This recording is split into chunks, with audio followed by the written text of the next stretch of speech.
अभी अभी मशहूर अभिनेता अनुपम खेर को लेकर एक बुरी खबर सामने आई है। अनुपम खेर विजय 69 की शूटिंग जल्दी से जल्दी खत्म करने की कोशिश कर रहे थे। न जाने उन्हें पहले ही अनहोनी का डर सता रहा था। अनुपम खेर कुछ दिनों से अच्छा फील नहीं कर रहे थे, लेकिन फिर भी शूटिंग किए जा रहे थे। जब अचानक कल उनकी शूटिंग सेट पर हालत खराब हुई तो उन्हें अस्पताल ले जाया गया और फिर वहाँ उन्हें डॉक्टर ने सख्ती से रेस्ट करने को बोल दिया।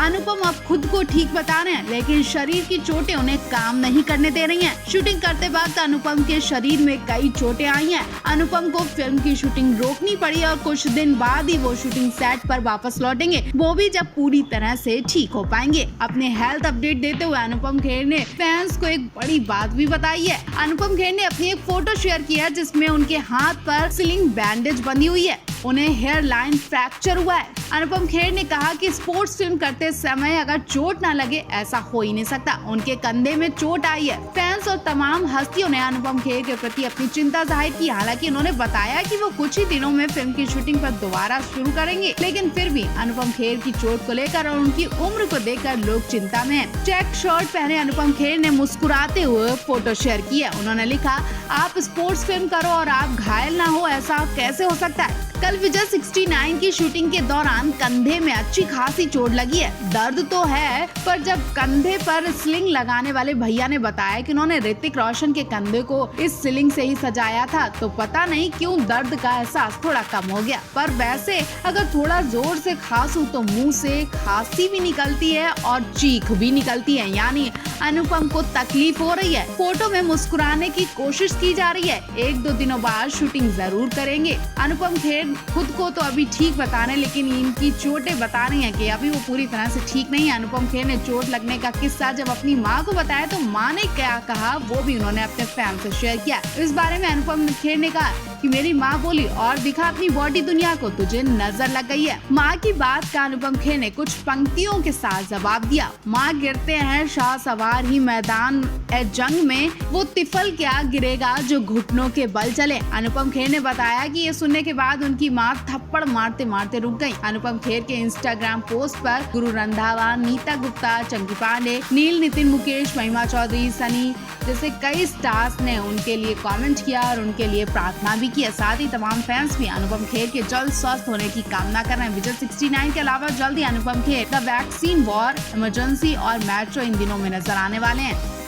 इन दिनों सीरियल तारक मेहता लगातार सुर्खियों में है। पहले जेनिफर मिस्त्री ने बताया कि शो के प्रोड्यूसर लगातार उनसे कहता था किसी को मत बताना तुमने शादी कर ली है, और शादी के बाद से वो मुझसे कुछ कटने लगा था, मेरे काम को कम करने लगा था और बाद में खुद ही बोलने लगा कि शादी का राज हर किसी को मत बताना वरना काम नहीं मिलेगा। यहाँ काम करना है तो मेरी मर्जी से खुद को दिखाना होगा। उसके बाद इसी शो में बाबरी का रोल अदा करने वाली मोनिका भदौरिया ने बताया कि इतना टॉर्चर किया जाता था कि कभी कभी सुसाइड करने का मन बना लेती थी। कई बार सुसाइड की प्लानिंग भी कर ली। और अब इसी शो में रीता रिपोर्टर का रोल अदा करने वाली प्रिया ने भी प्रोड्यूसर की गंदी हरकतों का खुलासा कर दिया है। प्रिया ने बताया कि जब से मैंने इसी शो के डायरेक्टर से शादी की तब से मुझे मक्खी की तरह निकाल कर फेंक दिया गया है और मेरे पति को भी काम से निकाल दिया गया है। मोनिका ने 2013 से 2019 तक यानी 6 साल तक हिट सिटकॉम शो में बाबरी धोंडूलाल कानपुरिया की भूमिका निभाई थी। हाल ही में एक इंटरव्यू में उन्होंने बताया कि मेकर्स ने शो छोड़ने के बाद 1 साल के लिए उनकी पेमेंट भी नहीं दी।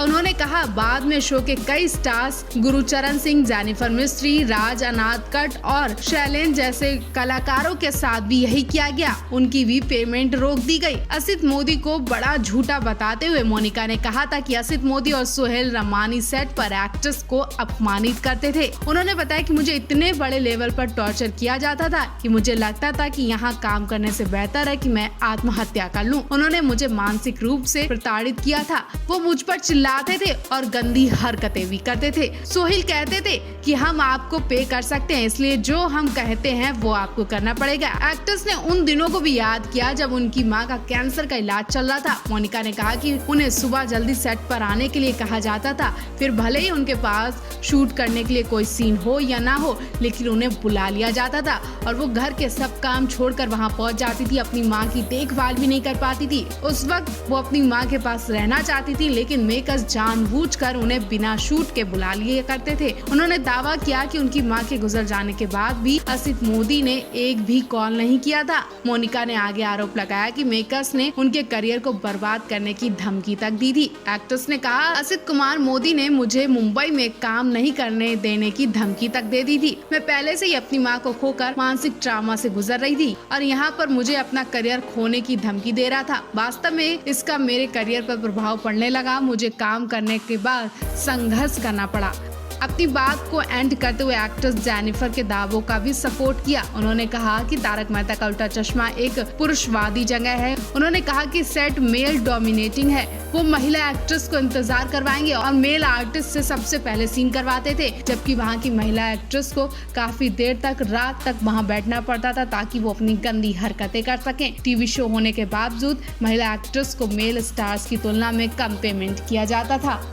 अभी शाहरुख खान के बेटे आर्यन खान को लेकर पूरी खबर सामने आई है। आर्यन खान की फिर से गिरफ्तारी की खबर आई है और इस बार आर्यन खान का मामला बिल्कुल साफ करके ही माने वानखेड़े। नारकोटिक्स कंट्रोल ब्यूरो के पूर्व अधिकारी समीर वानखेड़े मुंबई के वीकेसी में पूछताछ के लिए सीबीआई दफ्तर पहुंच चुके हैं और उनसे आर्यन खान के ड्रग केस से संबंधित कई मामलों में पूछताछ की जा रही है। समीर पर शाहरुख खान से 25 करोड़ रुपए की उगाही का आरोप है। इस मामले की जांच चल रही है और अब अपने बचाव में समीर वानखेड़े ने शाहरुख खान के साथ कुछ व्हाट्सएप चैट के स्क्रीनशॉट भी शेयर कर दिए हैं। उनके मुताबिक शाहरुख खान ने समीर वानखेड़े से भीख मांगी थी कि आर्यन खान को बचा लो, उन्हें जेल न भेजा जाए। इसके बदले वो उनकी हर मदद करने को तैयार थे। स्क्रीनशॉट के मुताबिक शाहरुख खान ने लिखा था, भगवान के लिए अपने बंदों से कहो कि जल्दबाजी ना करें। मैं कसम खाता हूँ कि मैं हर समय आपके साथ खड़ा रहूंगा और आप जो हासिल करना चाहते हैं या कोशिश कर रहे हैं मैं उसमें मदद करूंगा। ये एक मर्द का वादा है। आप मुझे इतना तो जानते हैं कि मैं ऐसा करने में सक्षम हूँ। मैं आपसे विनती करता हूँ कि प्लीज मुझ पर और मेरे परिवार पर रहम करें। हम सीधे साधे लोग हैं और मेरा बेटा थोड़ा सा मनमौजी है, लेकिन वो एक दुर्दांत अपराधी की तरह जेल में रहने लायक नहीं है। आप भी ये जानते हैं। मैं आपसे भीख मांगता हूँ, दया कीजिए। इस चैट के मुताबिक शाहरुख खान समीर वानखेड़े से आगे कहते हैं, मैं आपसे भीख मांगता हूँ, प्लीज उसे जेल मत जाने दीजिए। इंसानी तौर पर वो टूट जाएगा। कुछ लोगों की वजह से उसकी आत्मा मर जाएगी। आपने मुझसे वादा किया था कि आप मेरे बेटे को ऐसी जगह ना भेजकर सुधारेंगे जहां से आकर पूरी तरह से वो टूट जाएगा। अगर कोई तरीका हो जिसमें एक कानूनी अधिकारी की तौर पर आपकी निष्ठा पर आंच ना आए, बिना